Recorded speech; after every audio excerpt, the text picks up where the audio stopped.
बिस्मिल्लाहिर्रहमानिर्रहीम। क्या हम आपको बताएंगे कि क्या आप जानते हैं वो कौन कौन से औकात हैं जिन औकात में दुआ अल्लाह ताला लाजमी कबूल फरमाते हैं। दुआ अल्लाह और बंदे के दरमियान का वो तल्लक़ है जो कि इंसान के अल्लाह पर यकीन और एतमाद न सिर्फ इजाफ़े का सबब बनता है बल्कि इसके साथ साथ इंसान को रूहानी तौर पर सुकून और यकीन के ताकत का सरफराज करता है।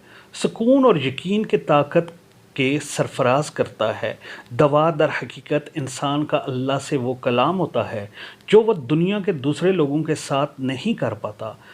अल्लाह की बारगाह में इंसान की जानब से सवाल उठाना हमेशा बहुत कदर व मंज़लत से दिखाया जाता है और अल्लाह ताला इस बात से बहुत खुश होता है कि इंसान उसके सामने दस्त व दुआ दराज करे ताकि अपनी रहमतों और बरकतों से नवाज सके। दवा इंसानी ज़िंदगी की बहुत ही बड़ी हकीकत है। इस हकीकत का इंसान को जितना जल्दी इल्म हो जाए इतना ही बेहतर है, क्योंकि इस हकीकत से इंसान को ही फ़ायदा होता है।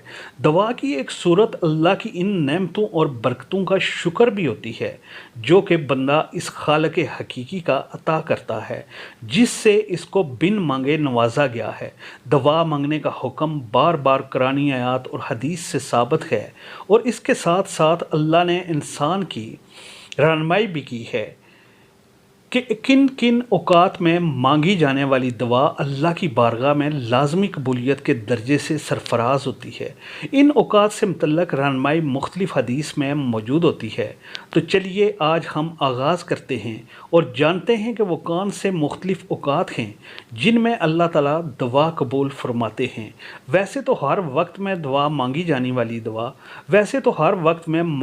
वाली दुआ अल्लाह कबूल फरमाते हैं, मगर कुछ औकात ख़ास हैं जो कुछ हदीस से साबित हैं, जैसा कि तहज्जुद के वक्त में मांगी जाने वाली दुआ अल्लाह ताला कबूल फरमाते हैं और सही बुखारी में इसका पता मिलता है, क्योंकि तहज्जुद का वक्त अल्लाह ताला को बहुत ही ज़्यादा पसंद है।